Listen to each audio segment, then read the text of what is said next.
Hello everyone, Kurt over here, and welcome to a Hofer Lab special. Today is going to be a product review as well as a commentary on a certain piece of technology that's out there that my good friend Nathan Clough from Arms & Armor was able to supply to me so I can kind of make a commentary on this. First and foremost, I want to say to the people of Arms & Armor, thank you so much for this opportunity. Thank you so much for your practice of what you do as smiths, as researchers, and people that are really devout in making the best replicas that you can make for the practice of historical archaeology as well as experimental archaeology. Thank you so much, Nathan. I'm looking forward to seeing you here soon. And again, thank you so much for this tremendous opportunity. So what we're going to get into today is this hunting. This spear that's a hunting spear of some sort that has been seen in historical manuscripts from Talhofer being used in combat. And it's a doozy. This spear is really incredible. And I want to talk first and foremost here just about some of the specs and like how it looks and whatnot. As with anything with Arms & Armor, I love that they work very hard to making it so that these things are as accurate as some of the depictions that they have within within manuscripts. I believe this is actually taken, like the specs were taken from like the Met as an original design for this, which tells me that the usage of weapons like this, both for the purpose of hunting and for fighting, they really serve a variety of different actions. And it's really cool to see the ones that survive throughout history. Now, the original that I've seen images-wise, it's very ornate in the blade, very decorative, very beautiful. Not that this one's not, but it does not have the engraving that happens on in this leaf type tip, which makes me wonder if the one that is within that museum is that one right there that is essentially was this? Is it ornamental? Is it something that's only for the hunt or whatever the case may be? I don't know. I don't have the answer for that. But regardless of it, very pretty in design. And again, the functionality of it obviously is depicted as being something that's been utilized for the purpose of, fighting within like judicial combat. But also is, I can see this absolutely being a very effective boar hunting spear. So let's talk about some of the specs of this real fast here. Again, like I said, it's just a little bit taller than me. I'm 5'11", so when I have like boots on, I'm like 6 foot. So this is right around that area. The weight and the head of this thing is just massive. And if you look at that right here, it's as big as my hand roughly right here as far as the leaf shape on this.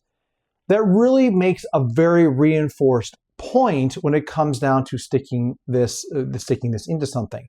Now, another part about this right here that I think is incredibly important to observe, and this is where, again, I'm going to encourage the incredible people from Arms & Armor or anyone else out there that does any types of works like this right here. I want to talk, like, if you know information about this as far as like what it means to reinforce a point. I've heard several different ways in which this is done.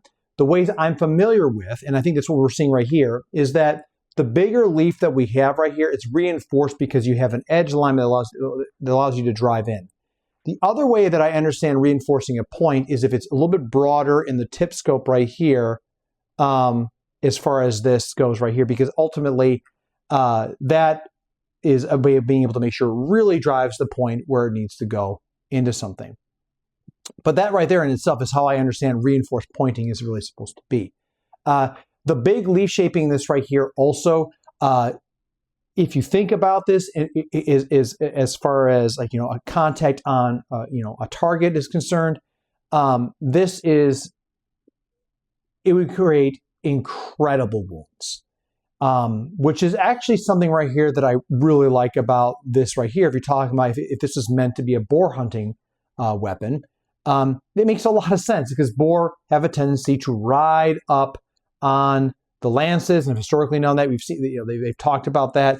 In many of the hunting spears, the cross, there's the wings right here of the spear go aligned with the edge, which is actually something that goes differently with this device.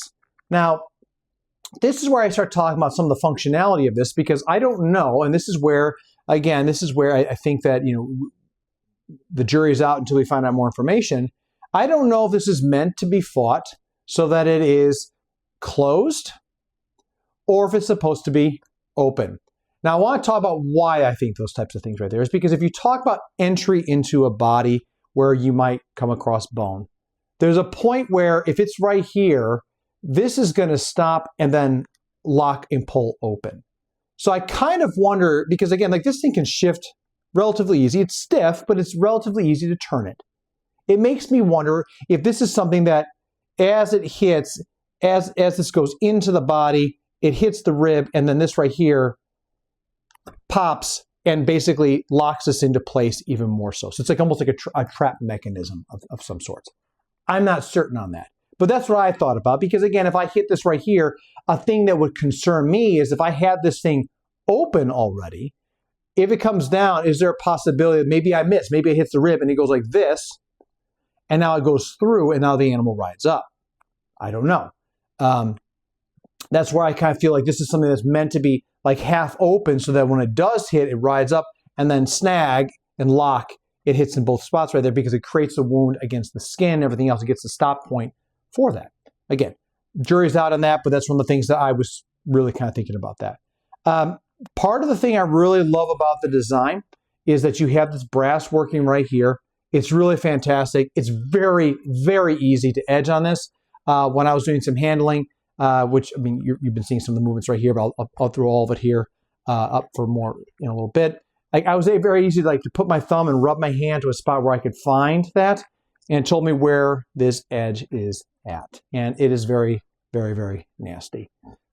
So with that being the case right there, like that helps me be able to line up in the area in which this is where I can find where the edge is like this, or if I feel smooth this and I know that I'm flat. Again, really super sophisticated, and it really makes me think about like why wrappings are on certain things here. Of course, decoration, but at the same time too, I can't help but think as well that these had other like tactical situations to work on right here, whether against a person and or not. Because the head is so broad like this right here, it makes a lot of sense where I'd be able to find that like these nodes right here. And now I have the edge where if I want to strike with this, I know where the edge is at. The balance of this thing, as you'll see, like it's very tip heavy, obviously. I mean, the back end of what this thing actually is a very small but nasty point. And you can see how this right here is absolutely devastating for making puncture wounds, for making striking wounds and other things like that. Very effective. But there's something that, and unfortunately I'm unprepared for this right here. I used to have the site, but I don't have it anymore. But there was an article I read somewhere about, I think it was Russian or Scandinavian bear hunting. And one of the things apparently that the tactic is in that is to, as the animal's running at you, you sit there with the spear like this, but you put the butt into the ground so that the animal impales and then you run away. You get out of there. It makes me wonder if butt end kind of concepts like this, yes, absolutely a weapon against somebody, but I wonder if it also is meant with the purpose of spiking down so that you might have something run up along the lance right here, and or the spear or whatever the case may be, the pike, to get into the person. It makes me wonder if the purpose of those butt spikes, well, absolutely yes, to strike somebody and cut somebody and stab somebody. The real reality of it is to post in the ground and to use this thing to be able to stand and deliver. I'm not necessarily certain on that. But regardless, that's one of the things I think about this. The balance as far as for throwing on this, and I did not throw it.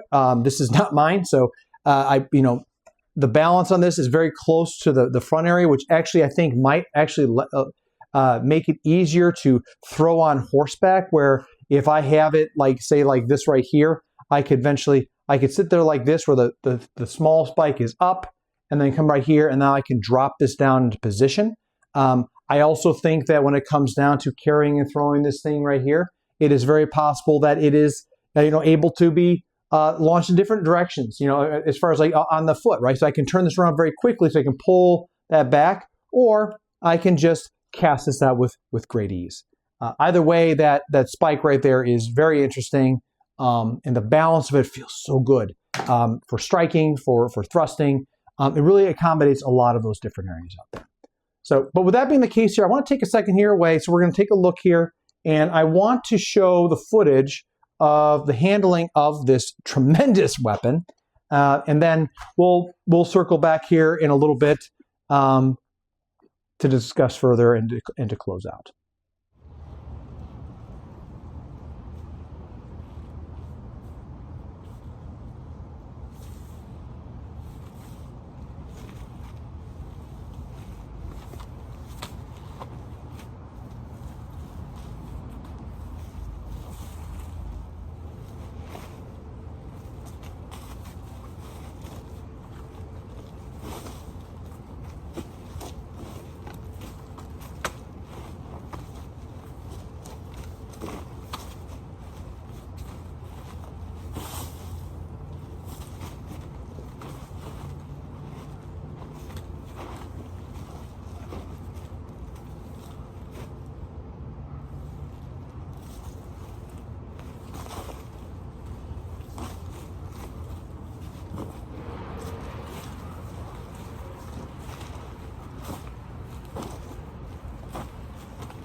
So as you can see with the footage, the handling of this weapon it's pretty intense. It rotates so well. I know, like, the thing I love about this thing is it rotates so well, and both sides of the weapon are so effective in being able to be used. I can turn it, and also the weight. Like when I was striking with the butt, and I have the front area right here, like behind me. Because I have added weight, it makes it so I can almost battering ram this smaller point forward into it, just like to hit something harder if I really needed to. As far as a martial conflict right here, the images that are seen, you see depictions of, like, within Thalhofer's manuscript. Like, I think for the most part, from what I've found, it looks like in both cases, the spear is lost and the person ends up getting struck. Now, I don't think that means that this is an ineffective weapon against a human being. Not at all. I think that Thalhofer's depicting something right there that shows that, how to close in on a long-armed weapon. Considerations about this, though, because it is significantly short, and because in my experience, not everybody's, but in my experience, overextending with long arms that are very heavy in the head makes it very hard to control and to maintain a good thrust line up. So a commentary that maybe Thalhofer's talking about here is that the closer that you actually are, like, because if you can't use the lance or the spear to its full potential and length, there's a possibility that you're going to get wrapped up on this. But regardless of that right there, as far as that goes, I I had no problem using this as a striking weapon. I had no problem doing the finesse rolls, as I like to do, to turn from side to side. I think the weight actually aided in that. Doing the full turnout and everything else to strike and move everything is precarious as there's a butt end, but still wanted to test it out, which is why I was wearing my brigandine, just to protect myself. Snaps right to position. It's a really nasty tool. And all I have to say about that is, like I said, well done. This is yet another great example of some historical references that we get to see out there beyond just swords and everything else, like this day in the life of what people had to use in different times. So with that being the case here, everybody, first and foremost, again, thank you so much, Arms and Armor, Nathan Clough, your team, everyone out there. Thank you so much for giving me this tremendous opportunity to showcase your work and to handle it and to talk about it. It is fantastic. I always love your work. I mean, like the replications that you put out there are fantastic. So link to the description, the link to their site if you want to order from some of them. Again, highly recommend them. They make great tools that represent the time, and they're just hard to beat. And they're good folks and they like to fight hard too, which I also like. So thank you again, Nathan and Arms and Armor, for including me on this ability to do this. It's been a joy. To everyone else, please, as always, stay safe out there, train well, and fight on. I'll see you all soon, and take care.